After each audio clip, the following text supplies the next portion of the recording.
what's up, guys? Welcome to the Foreign Football Show. I'm your boy King Fix Double X. Follow the boy on Twitter, King_Fix Double X. Like I said, I'm with my boy. Welcome, guys. Welcome to 2021, and this is your boy Asano. X and Pena are not around. I don't know where they are. We are basically limping into the new year, but hopefully you guys made it into the new year safe and sound. We apologize for having not been updating videos the past couple of weeks. It's been hectic with the festive period and everything, but we're back and we're hoping to be continuously and consistently posting. So don't forget to like, subscribe, comment below. Let us know what you guys want us to discuss on the show. Let's make this thing interactive and grow this channel as fast as we can. We see you, we know you're there. Tell a friend, and let's let this thing blow up. Yeah, guys. So I think this week we're gonna be doing preview of match day 17. Yep. Premier League action. Yeah, a lot happened, and I don't know which game we're gonna start with. I'm not gonna choose. I don't know if you want to. We're definitely gonna start with the biggest match of the match week. Yes, which was who did Crystal Palace play? Which is Man City, totally obliterating Chelsea at Stamford Bridge, might I add. You know, I think people were like, okay, Chelsea's losing. Why aren't videos coming out? But we're here. Well, like I've been saying from the get-go, this season is a very strange season. Yeah. Season where anything is possible, anything can happen. I remember in the earlier videos when we were talking about City being a sleeper team, because we're talking about how City is the kind of team that can just go on a run of victories that will lead to them challenging for the Premier League. Yeah. And a lot of people have been saying that City are basically out, and I'm like, it's way too early to count them out. I was one of them, yeah. It's way too early to count them out because the way the season is going, everybody's dropping points at some point. That's why I'm not even writing Chelsea off, even after their recent form, because it's just the sort of season where you win 3 games in a row, everybody else around you is dropping points. Suddenly you are second or third because you can't be first. Liverpool, but suddenly you are back in the picture for contention. I'm not writing Chelsea off just yet. I'm not even writing Spurs off just yet. Even though both teams, their form as of recent hasn't been going well. But yeah, City's back in the picture, and that should be scary. I honestly don't feel it was City being that good. It was Chelsea being that bad. You think it was all Chelsea? Yes, because if it was Chelsea. Because if you just look at the games leading up to which game? To this game, the way Chelsea have been playing, we haven't dominated any of the 5 games. We against Arsenal, they destroyed us. Against Wolves, we hung on. Against West Ham, we won that game, but they were threatening. We just got 3 lucky goals somehow. Against Villa, we hung on 1-1. So with City, we were just punished for what has been happening. Kevin De Bruyne played his lights out against Chelsea. I think he's been, you know what? He's reminding me of Steph Curry on the NBA, because there's a lot of talk that's been going around. Steph Curry, you're not a superstar, you're not this. You need help in order to perform. He dropped 62 points last night, and in an absolute performance. And it just reminded me of the Kevin De Bruyne thing. I feel like Kevin De Bruyne has been listening. There's been so much talk going about how he's not the best midfielder in the Premier League. People are talking about Bruno having surpassed him or something like that. And Kevin De Bruyne is a competitor. My dog's name is Bruno. And I believe he had one of his greatest games of this Premier League season. I believe everyone against Chelsea, when Chelsea has lost, has had their greatest game. Saka had a great game against Chelsea. Chelsea didn't lose. Podence. I watched Podence before and after Chelsea. When he played against Chelsea, he had an amazing game. When Neto played against Chelsea, they destroyed Chelsea.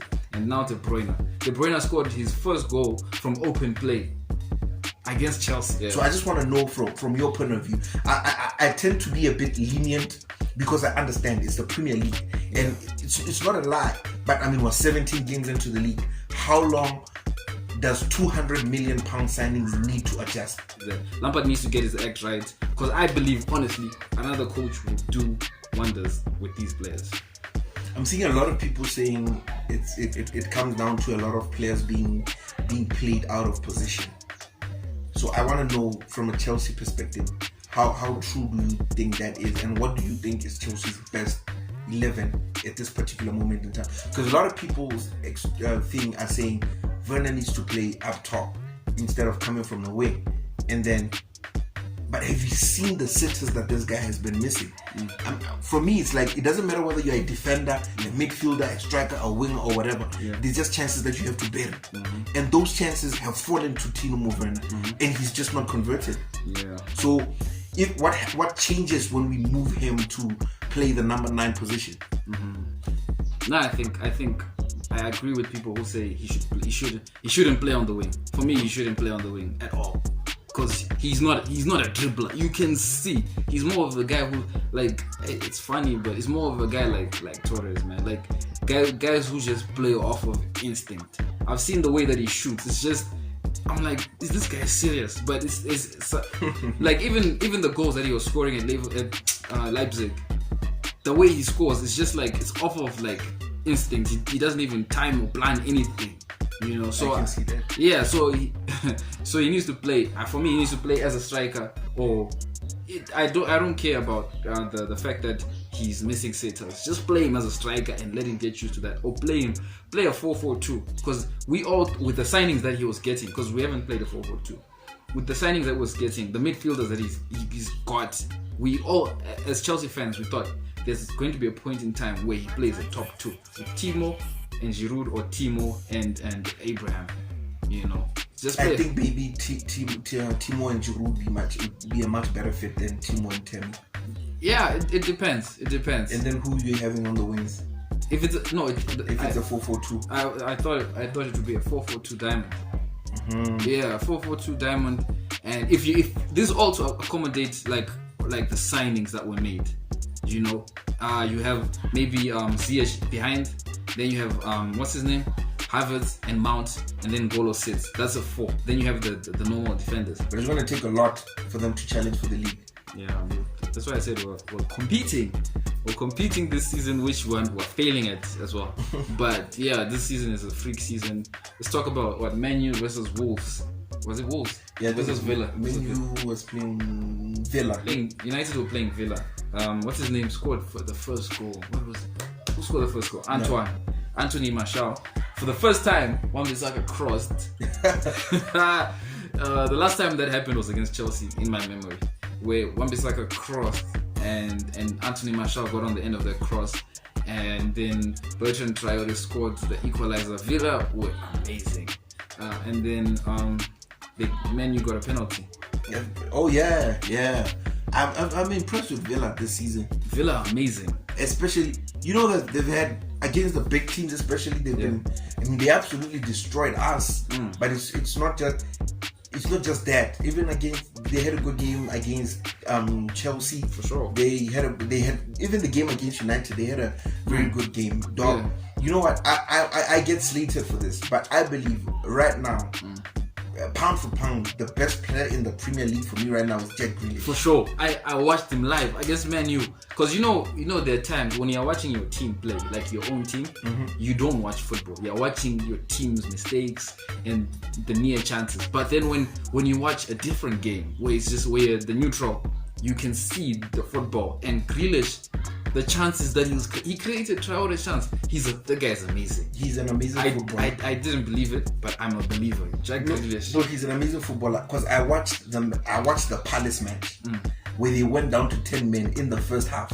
Oh, yeah. And I thought, you know what, Palace is just gonna run riot in the second half. Yeah. And he just took the game by the scruff of the neck. He created so many chances for Ollie Watkins. Yeah. I don't know what he's going through right now and not being able to hit the target. Depression. But the way Jack Grealish is just able to connect from defense, and I'm saying from defense because that guy tracks back, he marks, he wins possession. Have you seen that guy's calf muscles? He's a hard worker. He's more than just a flashy attacking player. Yeah. He's such a hard worker. Yeah. And yeah, I mean, because of my severe dislike for United, I was absolutely disappointed with the result. Yeah. But that's what United have been doing for a couple of weeks now. Yeah. Even the games where you think they're gonna lose or they're gonna draw, they've been coming up with the results. United for the title. Nah, I was gonna say that's the mark of a championship side. But I don't know if they have enough in the long run, especially with some teams are good at being chasers and not very good at being chased. And now United have made it up into that upper echelon of teams that the teams beneath them are chasing them. Yeah. So we'll see now if they'll be able to hold on. Because for the longest, all these couple of weeks that we're talking about, United had a bad start. Yep. And they were playing catch up to the teams above them. Yep. Now they have caught up. Yep. I want to see if they'll be able to then move on. That's when I'll be able to judge them.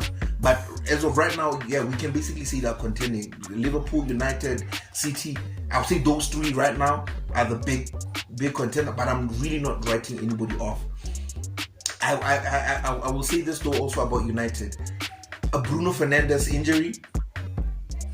Hey, but Pogba, oh my word, Pogba against Villa. Yeah, he was good. Pogba was amazing that game. But you're right, Bruno Fernandes, if he gets injured, everything will crumble. We will see. I don't know if it will crumble. I'm not in a position to criticize Manchester United, but yeah, congrats guys. Bro, they're raking up the wins. I mean, I really do not like Man United. I want that to. No one does. I really want to express my severe dislike for that team. We don't like Man U. But they've been raking up the wins and they deserve the credit. Yeah, well, on that note, guys, thank you for tuning in to the Faro Football Show. Like we said at the beginning, subscribe, comment. Let's make it interactive today. And yeah, more Premier League action coming to you. Like we said, we're coming strong this year. More uploads. We're going to try to be consistent and continuous with it. So we got to get the channel growing in order for us to be able to do that.